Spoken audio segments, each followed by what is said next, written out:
الأصدقاء السلام عليكم. Bonjour ou bonsoir les amis. J'espère que vous allez bien partout où vous vous trouvez. En tout cas, c'est ce que je vous souhaite. Et pour le meilleur de toutes les situations et de toutes les circonstances, partout où vous êtes.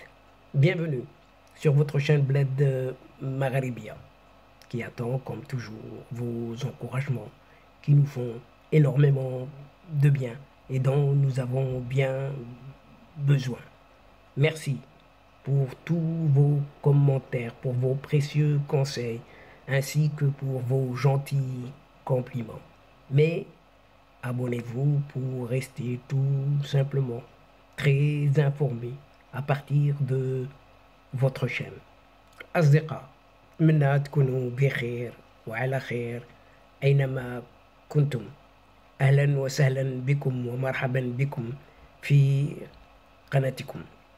Cette séquence vidéo revient sur une certaine Algérie décidément qui serait un terrain très fertile pour un coup d'État militaire, c'est-à-dire une guerre d'éclat en cette armée, tout simplement, comme il en pleut des putschs en cette Afrique. En effet, avec la dangereuse cadence des coups d'État militaires qui frappent les pays africains depuis quelques années déjà, plus qu'une certitude commence à s'installer. Et bien entendu, y compris en cette Afrique du Nord, aucun pays de cette région n'est à l'abri de cette pulsion militaire qui reverse les pays très affaiblis par une faible gouvernance, entre autres, et surtout une corruption endémique. Et en ligne de mire de la plupart des observateurs actuels, une certaine Algérie ne pourrait pas y échapper. Et son modèle militaire, rongé de tous côtés par des luttes de clans mafieux, des paralysies, le fruit d'une coûteuse impuissance de gouvernement, ou plutôt de non-gouvernement. Une certaine Algérie est un pays tout à fait qualifié pour vivre à son tour la fièvre d'un coup d'État militaire en quelque chose, c'est-à-dire des putschs, un putsch, selon une logique de domino qui frappe cet espace africain dans son entièreté. Même si le pays a toujours été dirigé par un régime militaire qui tente de présenter une certaine virginité, une façade civile, tous les ingrédients sont réunis pour qu'un clan exerce sa suprématie sur d'autres pour tenter par la voie de la force, comme toujours, réécrire ce qu'on appelle la physionomie du pouvoir à Alger, la guerre des clans. Les raisons qui expliquent cette probabilité sont à trouver dans l'actuel vécu de cette pseudo-gouvernance algérienne, ou plutôt de la non-gouvernance de cette Algérie. Sur le plan purement militaire ici, il y a manifestement de nombreux courants qui traversent cette armée algérienne, que l'on dit par-ci, par-là, que c'est une puissance régionale, surtout dans le discours de ses dirigeants. Entre ceux qui veulent renforcer les liens avec l'ancienne puissance coloniale, la France, la maman France, et ceux qui veulent maintenir une intimité stratégique avec l'allié russe, ce parrain, et ceux qui lorgnent du côté de l'administration américaine qu'ils tentent d'amadouer. La tension est très palpable. Le déclenchement de la guerre entre l'Ukraine et la Russie, ainsi que les tentations de domination et de la conquête des Russes sur l'espace africain à travers le groupe paramilitaire un certain Wagner, sont autant d'éléments très révélateurs de cette tension interne en Algérie. Le second facteur qui installe cette impression d'un prochain coup de force éventuel en cette Algérie est à trouver dans la faillite économique totale du régime algérien. Pourtant, c'est malgré des richesses énergétiques, le citoyen algérien, la citoyenne algérienne, dont le rêve collectif est de tenter l'aventure uniquement de la migration. Et c'est la seule aspiration en cette Algérie est acculée à subir une rareté inédite des produits de première nécessité, des produits de base. Ainsi, dans ce pays, cette Algérie, donc, pourtant si riche, qui se pense comme une puissance continentale, les longues queues pour se procurer un petit bidon d'huile ou encore un carton de lait incarnent le flagrant échec de cette politique économique de ce pays.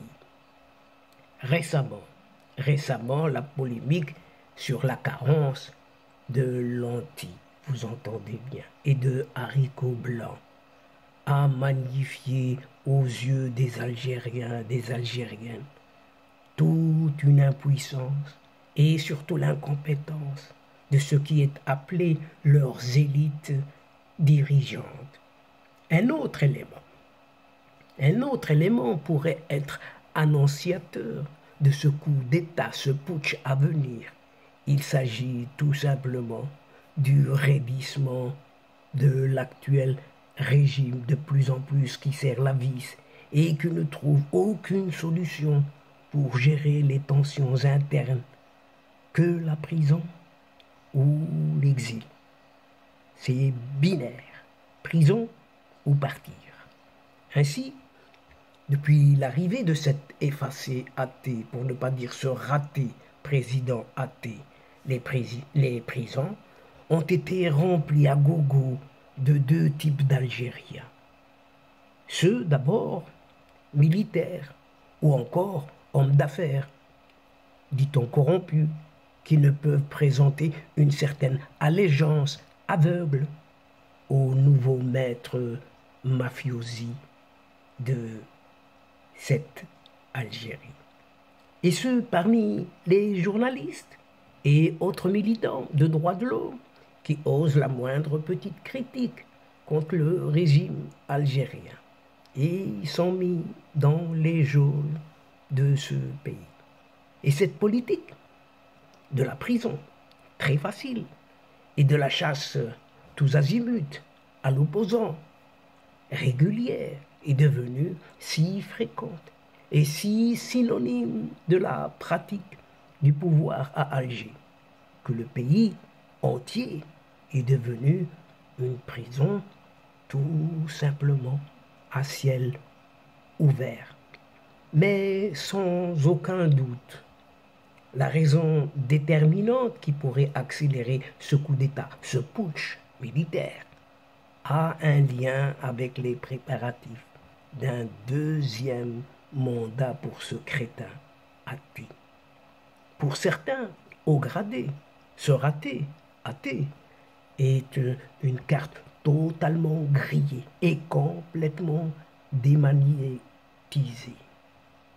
le maintenir sur le trône, au palais d'El Mouradia, coûte que coûte, équivaut à jouer avec les chances de survie d'un système de prédation économique bien établi. Pour d'autres, le changer cet athée, équivaut à un saut dans l'inconnu avec son cortège de règlements, de comptes et de vengeances cycliques à n'en pas finir. Tous les facteurs objectifs sont présents dans le cas de figure algérien pour lui faire subir l'épidémie des coups d'État africains, des putsch en quelque sorte, une pauvreté économique chronique malgré une richesse nationale. La seule répression politique érigée en mode de gouvernement, rien que ça. Une divergence au sommet de la hiérarchie militaire sur la nécessité de prolonger ou non le mandat de cet effacé bandit, président athée, pourtant placé par eux depuis le début. Le tout double avec un isolement et un discrédit international croissant, comme vient de l'illustrer récemment le spectaculaire échec, l'humiliation en quoi, du pays à adhérer au groupe des BRICS. Autant de facteurs, autant d'éléments qui rendent la situation algérienne à la fois mûre, très mûre et propice pour un coup d'État, un putsch à la nigérienne ou encore à la gabonaise. Mais cette fois, elle serait algérienne. Un coup d'État serait algérien, putsch algérien. Ils y sont très habitués. L'année qui s'annonce est une année cruciale pour cette Algérie. Et ce athée, il joue son second mandat. L'armée algérienne, sa cohérence, si elle en a encore. Le peuple algérien, son avenir et sa prospérité. Et la région entière, sa stabilité. Et le futur, certainement, nous en dira beaucoup plus si nous sommes encore en vie, chers amis. Et c'est ici, c'est la fin de cette séquence. Nous y sommes arrivés doucement mais sûrement. Et à une prochaine fois, en vous retrouvant avec plaisir. Mais n'oubliez pas de vous abonner, de faire abonner vos proches, vos connaissances, vos amis, juste pour recevoir les toutes dernières infos de votre chaîne, tout en vous remerciant pour votre suivi. Mais n'oubliez pas non plus de partager partout où vous êtes et où vous pouvez le faire, tout simplement du monde. الأصدقاء وصلنا إلى نهاية هذه الحلقة، وقبل موعد آخر للمرة القادمة إن شاء الله لا تنسوا الاشتراك لتصلكم الفيديوهات أخرى، ونشكركم كثير الشكر على مشاركتكم للمتابعة. Nous sommes arrivés à la fin, c'est l'instant pour vous dire au revoir les amis et à la prochaine fois Inch'Allah. أصدقاء السلام عليكم ورحمة الله وبركاته. مع السلامة.